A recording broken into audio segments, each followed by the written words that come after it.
Vulnerability may in fact be your greatest opportunity for growth.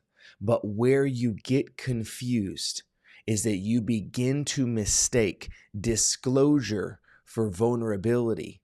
And you begin to share information rather than experiences. You mistake simple content for connection, and the list goes on and on and on. And so, my question to you is, are you viewing vulnerability as simply the exposure of your weakness, or are you viewing it as your greatest opportunity for growth?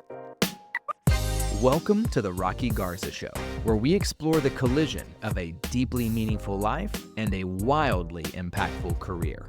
I'm your host, Rocky Garza, and with over a decade of experience as a coach, consultant, and keynote speaker to many Fortune 500 companies, I'm here to share personal stories and expert advice to help you gain clarity, build confidence, and discover that you too can build the life you actually want. Whether you're a high achiever looking for a more full life or a leader striving for professional success with purpose, this podcast was designed with you in mind. Welcome to the Rocky Garza Show. I'm your host, Rocky Garza. It is a pleasure to have you back with us again this week. And this week we are diving into talking about the vulnerability advantage. How do we leverage vulnerability and leadership to build trust and connection and really propel our organization and where we want it to go? As always, before we get started, if you have not yet, jump over and check out rockygarza.com/beyond success. That's where you can keep up with our next virtual event we have coming up for you. We would love for you to join us there. So again, that's rockygarza.com/beyond success. And feel free and share that with anybody that you want to. Today, we're looking at the vulnerability advantage. And I know that this is something that many of you, I'm sure, have heard about. I'm sure if you've been through any sort of leadership course, if you've read any of the top 15 leadership books, if you listen to regular leadership podcasts, if you're looking at how to grow your business, how to scale your business, some point, somewhere, somehow, someone has talked to you or mentioned to you the idea of vulnerability. The idea of what it's like and what we do. And I often get asked myself, Rocky, when it comes to vulnerability, when it comes to building my team, I just feel like, I just can't really get people on board. I can't quite seem to get them to, I really want to, and these sort of, these same questions and thoughts that I get over and over and over again. What do I do? What do I do, Rocky? How do I do this? And so I'm sure we have heard about that we need to implement some kind of vulnerability. You have to be willing to get vulnerable, as they say. And so what I want to do today is I want to give us a working definition of vulnerability, something that we've been using for over the last 10 years as we have worked with thousands of individuals. We've worked with hundreds of thousands of teams. We've worked with, all kinds of organizations. I want to give you a working definition of vulnerability so that it is something that can sort of be our basis, our context for our time together here. All right. And so what I want you to do is I want us to define vulnerability like this. Vulnerability is defined as creating the opportunity to see and be seen by others. I'm going to say that for you again. Vulnerability is defined as creating the opportunity to see and be seen by others. The reason I love this definition, shout out, took some thoughts and ideas from Brene Brown. The reason that we use this working definition of vulnerability is because vulnerability creates the opportunity to see and be seen by others. It doesn't mean that you put all your cards on the table for every person you meet to see all at one time. It doesn't mean you take your deepest, darkest thing and you put it out there for somebody you don't know. It doesn't mean you walk around all the time just sort of bearing your soul to every person. Vulnerability is creating the opportunity. That's why we begin the definition that way. I want us to create the opportunity.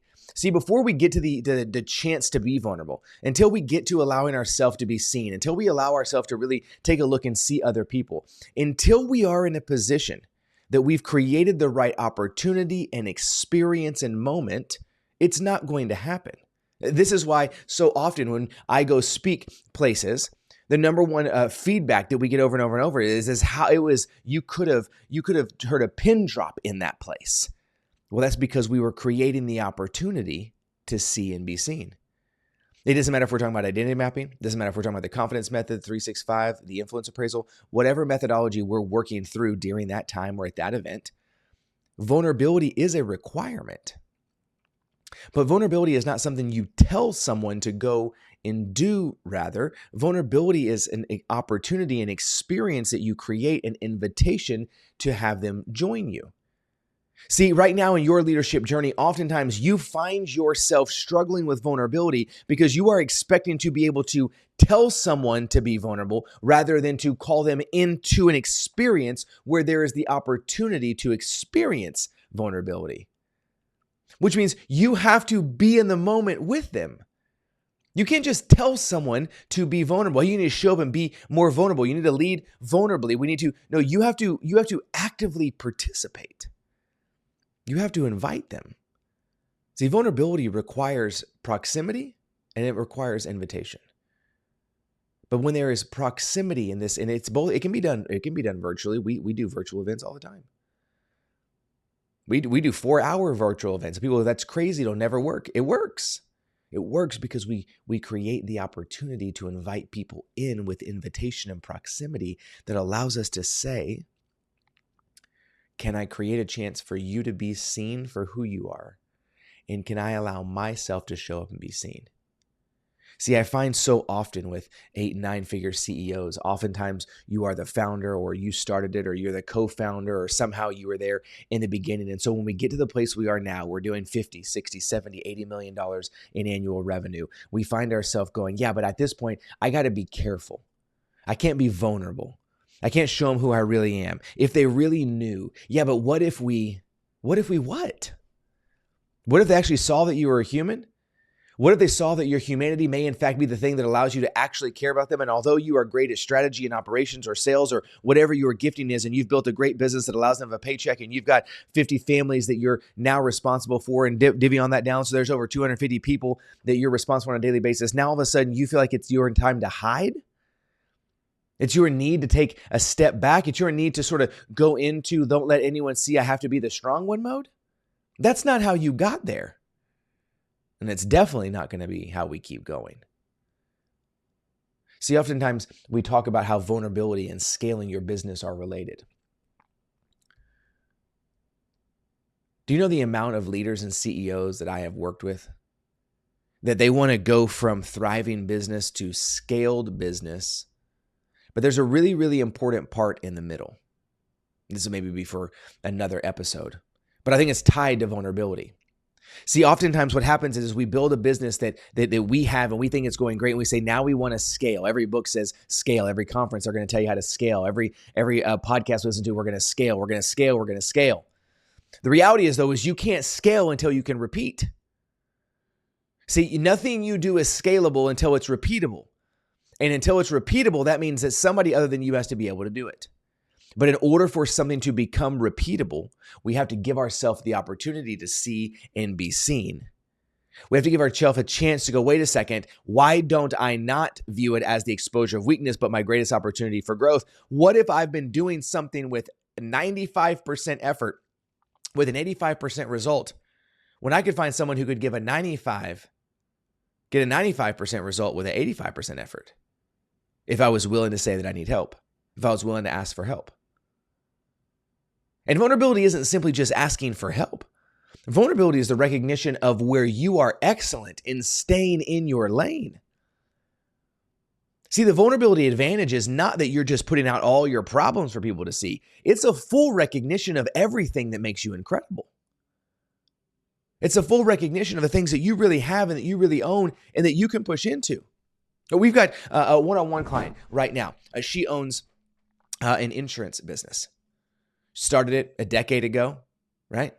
Looking at some point, hopefully to exit in the next few years for $20+ million. Incredible business that she's built. We've been working together for about 9 weeks now. And every week when we're done meeting, within 24 hours, she sends me a message and says, I just had a revelation. I just had a revelation that I just tied what I'm doing today to something I experienced 5 years ago. And I realized why my team doesn't grow. I realized that I should ask for help. I realize why I get emotional when someone sticks around for me. I realize why when somebody offers help, it's almost so overwhelming, I don't know what to do. I realize she is identifying the places in her business where there are things that can be repeatable, that don't have to be her, when she's willing to allow herself to be seen. Most importantly, she's seeing those on her team for who they are. Revenue has already increased. It's been 9 weeks. Vulnerability has led to an increase in revenue, and it's been 9 weeks. The vulnerability advantage is the gateway to not only understanding yourself, but building the kind of business that you really want. Let me ask you this. Do you often talk about how interdependent your business is, but in fact, you're just really independent? Do you often mistake that you believe that you are a great leader when in fact you're just a great teller? Do you often, in fact, find yourself where you are communicating about the kind of connection that you are building when in reality you're just spitting out content? Do you sometimes mistake a deep experience simply by giving information? Do you ever mistake vulnerability for disclosure? And do you find yourself instead sharing the same story again and again and again that requires no skin off your back? It requires no skin in the game. It requires nothing but you regurgitating the same story again and again and again. Or are you creating the opportunity to see and be seen? A full recognition of where it is that you want to go.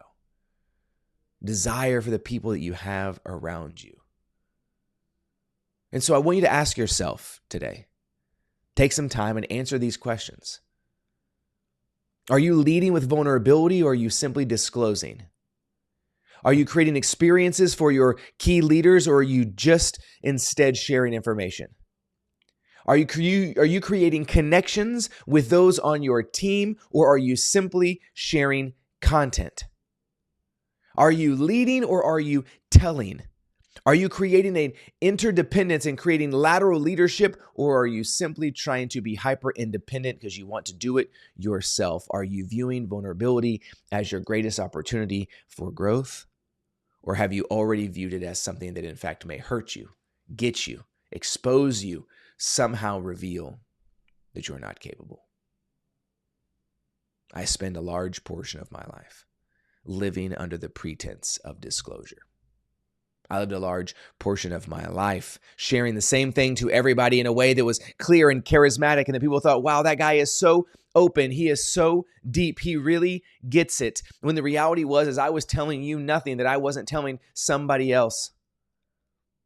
I was just found a way to share it such that you believed I was telling it to you for the first time, so that you felt connected, so that you felt like we had something together. And the reality was, is I could bounce and leave whenever I wanted because I had experienced it my entire life. And if you are a leader of an 8-9 figure organization, whether it's one you started or one that you stepped into, I am here to tell you, I have got 20 years of experience that I can go back and prove and show you that your life, your history, what you have done is absolutely impacting how you show up on a daily basis. But I want to encourage you that there is another way.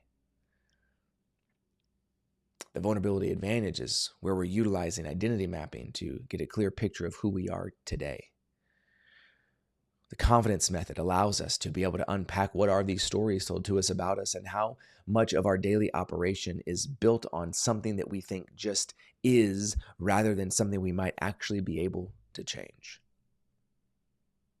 I want to encourage you to ask yourself, is vulnerability simply the exposure of your weakness and therefore you keep it at bay? Or are you ready and willing to view it as your greatest opportunity for growth? It's amazing what can happen. I see it over and over and over. I get a front row view week over week, watching leaders and CEOs and directors not only change the life of their team, but change their own. When you're willing to recognize, not only do you need help, but creating the opportunity to see and be seen may, in fact, be the greatest thing you've ever done. I so appreciate you being with us. If you haven't yet already, make sure and check out rockygarza.com/beyond success for our next event. We would love to have you there. And as always, let's keep going.